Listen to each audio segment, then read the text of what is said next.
los partidos políticos no son solo expresión de la lucha de clases, que se desarrolla fuera de ellos y en su propio seno. Son ante todo, y como cualquier realidad social, producto de la historia, con sus estructuras, procesos y capacidad de agencia de los individuos y de las clases sociales.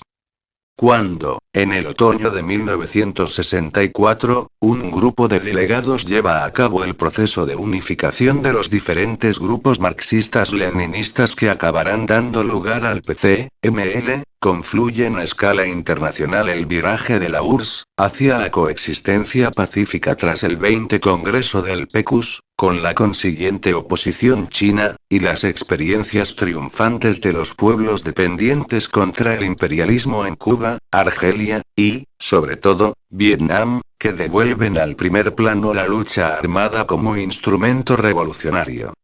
En España, mientras tanto, los cambios inducidos por la política tecnocrática desarrollada por los ministros del Opus Dei, con el apoyo de Estados Unidos y las instituciones financieras del capitalismo mundial, extienden y profundizan las contradicciones sociales anunciadas ya en los 50, elevando la conflictividad hasta cotas desconocidas en España durante décadas.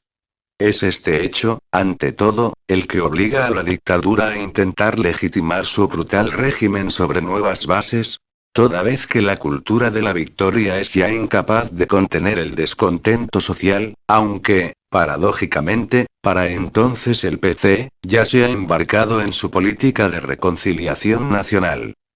Sin embargo, el fascismo español tenía muy complicado imponer un nuevo consentimiento a una política que no solo vinculaba el crecimiento económico a unas condiciones de explotación evidentes para cada vez más amplias masas. A la vez, no podía ocultar que, en esencia, se trataba del mismo régimen que había sido encumbrado por el apoyo nazifascista.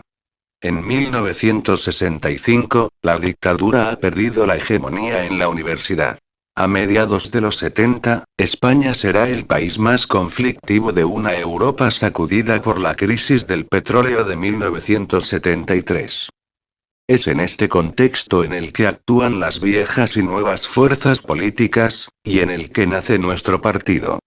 En ese marco estructural, entra en acción el factor subjetivo. No solo la ideología, entendida aquí como armazón teórico, que desde luego adquiere un papel de primer orden. La defensa a ultranza de la dictadura del proletariado, y de la lucha de clases frente a la coexistencia pacífica a nivel internacional, y la reconciliación nacional del PC, la necesidad de la lucha violenta en contraposición a la transición pacífica al socialismo, y la vigencia del partido de vanguardia, en particular. Pero no se trata únicamente de esto. En España, además, posiblemente fue nuestro partido el primero que desarrolló una visión de la política antifranquista y de su propuesta de futuro profundamente arraigada en nuestra historia de lucha obrera, popular, democrático-republicana y antifascista. En la memoria, por tanto. Es posible que este elemento jugara en su contra, si atendemos a las consecuencias que, de acuerdo con los estudios de los historiadores, tuvieron la sangrienta represión y la omnipresente propaganda de la dictadura sobre las actitudes de amplios sectores populares. Pero no cabe duda de que, a escala continental, el PC-ML, se situaba en la corriente de la historia de Europa Occidental, cuyas democracias habían asentado su legitimidad precisamente en el antifascismo anterior a 1945. La diferencia estribaba, como los españoles pudimos comprobar en las décadas siguientes, en que aquí el fascismo no había sido derrotado. No trataremos de hacer aquí un repaso del proceso que llevó a la fundación de nuestro partido, cerca de Bruselas, a mediados de diciembre de 1964. Para ello, afortunadamente contamos con el más que notable relato que nos dejó nuestro querido camarada Raúl Marco, que logró transmitir con amena pasión y rigor la intensidad de aquella memorable experiencia en ráfagas y retazos de la historia del PC, ML, y el FRAP. Pero sí merece la pena destacar cómo la vigilancia revolucionaria y la firmeza ideológica en sintonía y no contra la historia pasada y presente en aquel entonces, insistimos, permitieron a Elena Ódena, en primer lugar, y a Raúl como infatigable organizador y responsable político, y en rápido crecimiento como cuadro aún de aquel PC claudicante, por más que renegados y provocadores de todo pelaje intenten todavía oscurecer su papel, hacer frente al sentido de la disciplina y el reflejo militante de la mayoría de los camaradas, que limitó en mucho la respuesta de la militancia del viejo partido, a pesar de cundir la confusión y el bloqueo en sus filas. Mucho se ha escrito ya sobre la presunta falta de adecuación a la realidad social y política de los planteamientos que, en aquel entonces, conformaban la línea política, el programa y los estatutos aprobados por el primer pleno ampliado de nuestro Comité Central culminado el 17 de diciembre de 1964. Renegados, arrepentidos y frustrados, se ha escrito sobre la cultura del comunismo, pero muy poco sobre la particular psicología de quienes lo abandonan, en particular, han abominado durante décadas del modelo leninista de partido, y de la táctica de lucha que se derivó de aquellas decisiones.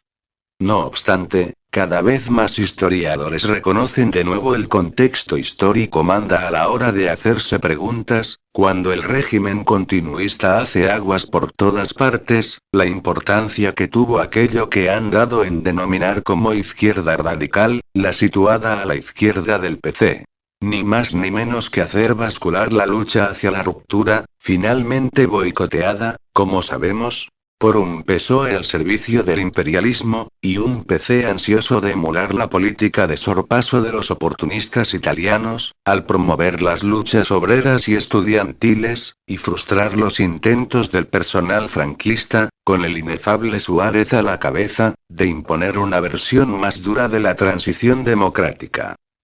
En ese sentido, es bien sabido que el partido, con su contundente lucha antifascista, no solo proporcionó una perspectiva de pelea consecuente y coherente con sus objetivos democráticos a cientos de jóvenes que se politizaban rápidamente. Además y quizá sobre todo, obligó al franquismo a mostrar su verdadera cara en unos años en que éste luchaba por legitimarse al amparo de la propaganda del desarrollismo y la paz. La dictadura seguía siendo fiel a sus raíces fascistas, y la represión desencadenada contra los militantes de la izquierda, de acuerdo con los testimonios recabados por investigaciones recientes, facilitó incluso la defección de sectores hasta entonces más o menos afines al franquismo. La lucha y la represión consiguiente, por tanto, y no los pactos por arriba ni las adulaciones del carrillismo, fueron lo que contribuyó a una toma de conciencia generalizada de lo que significaba la dictadura pese a su asfixiante propaganda.